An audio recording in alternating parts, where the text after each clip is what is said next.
Erickson's psychosocial stages compared to the life of a tree.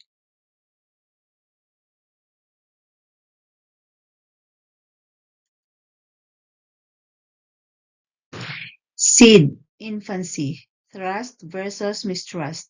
Tree metaphor. A seed needs water, sunlight, and protection. If the environment is nurturing, the seed begins to sprout.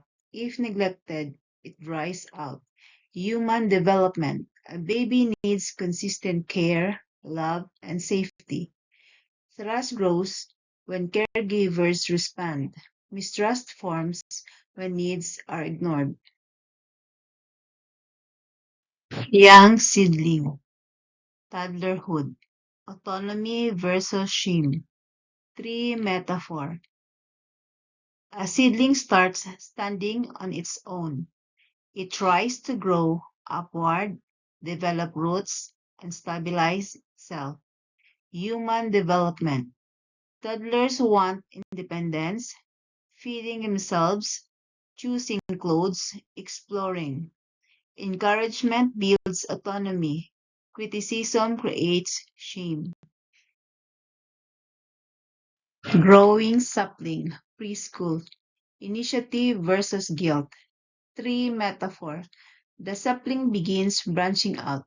It explores space, reaches toward the sun, and expands. Human development. Preschoolers take initiative, asking questions, imagining stories, leading play. Support builds confidence. Discouragement creates guilt. Young tree, school age, industry versus inferiority. Tree metaphor. The tree becomes sturdy. It grows thicker bark, stronger branches, and deeper roots. It learns to withstand wind and weather. Human development. Children develop skills, competence, and pride through school, sports, and social interactions. Encouragement builds industry. Comparison creates inferiority.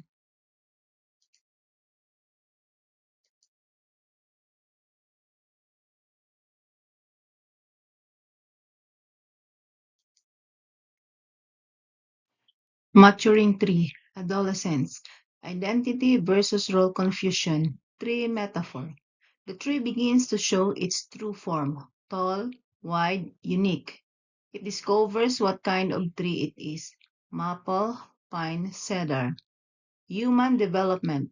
Teens explore identity, values, rules, and beliefs. Confusion is normal, exploration is essential. Fully grown tree, young adulthood, intimacy versus isolation. Tree metaphor. The tree now stands strong enough to connect with others, providing shade, shelter, and support. It becomes part of a forest. Human development. Young adults form deep relationships, friendships, and partnerships. Connection builds intimacy. Fear builds isolation. Mature tree, middle adulthood. Generativity versus stagnation. Tree metaphor. The tree produces fruit, seeds, shade, and oxygen. It gives back to the ecosystem and supports new life. Human development. Adults contribute to family, community, and society. They mentor, teach, create, and support others. Ancient tree, late adulthood, integrity versus despair. Tree metaphor. The old tree stands tall, weathered, and wise. Its rings tell the story of every storm, drought, and season it survived. Human development. Older adults reflect on their lives. Integrity comes from acceptance.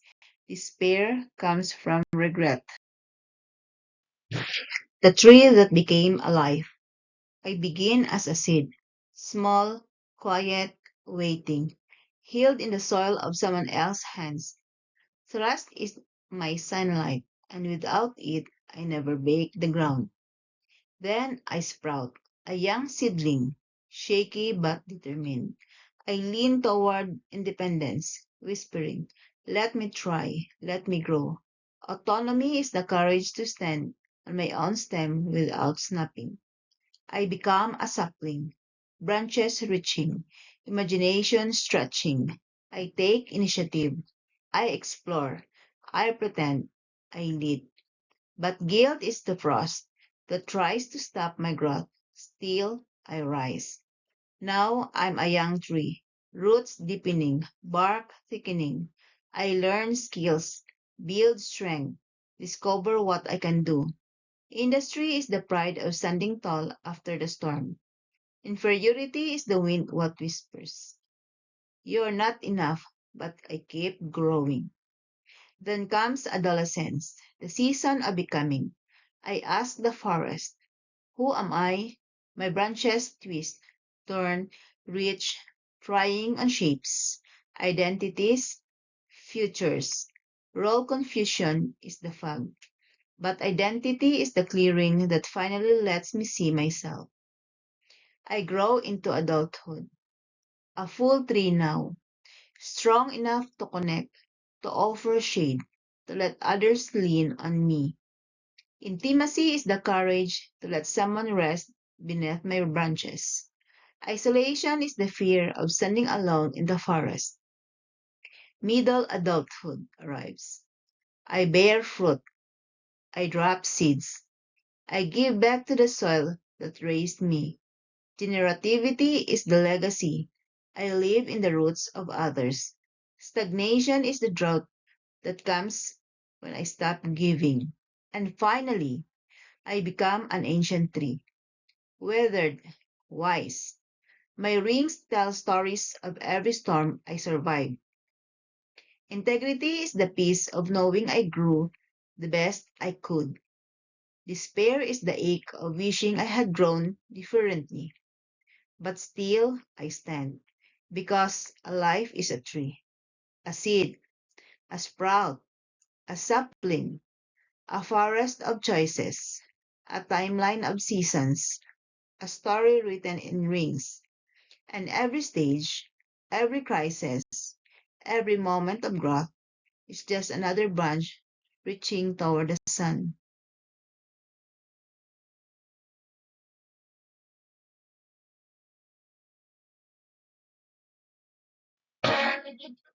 The tree that became alive. I begin as a seed, small, quiet, waiting, healed in the soil of someone else's hands. Trust is my sunlight, and without it, I never break the ground. Then I sprout, young seedling, shaky but determined.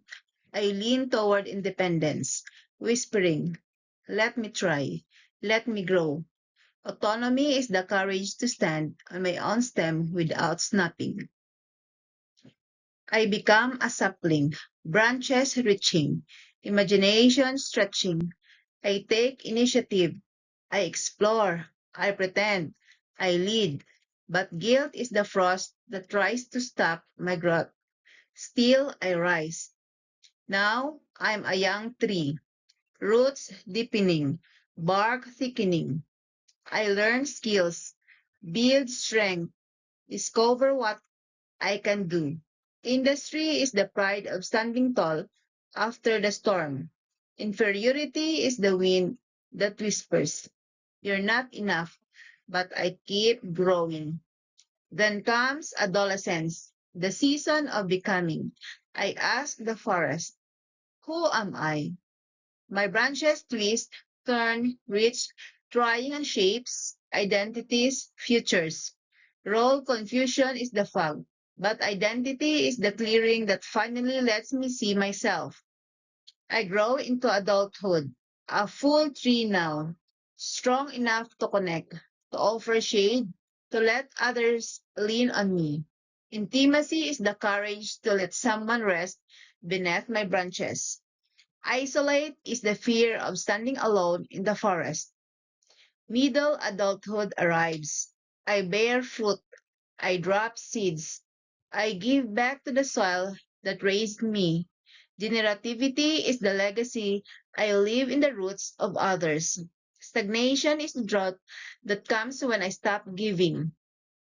And finally, I become an ancient tree, withered, wise. My rings tell stories of every storm I survived. Integrity is the peace of knowing I grow the best I could.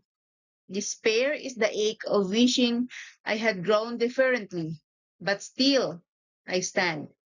Because a life is a tree, a seed, a sprout, a sapling, a forest of choices, a timeline of seasons, a story written in rings, and every stage, every crisis, every moment of growth is just another branch reaching toward the sun.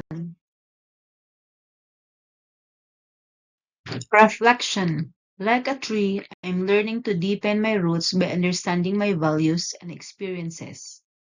As my trunk becomes stronger, I'm better able to support the branches of my relationships, goals, and responsibilities.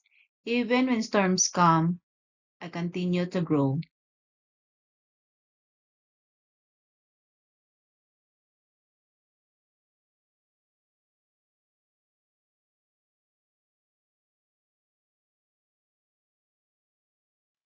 Thank you.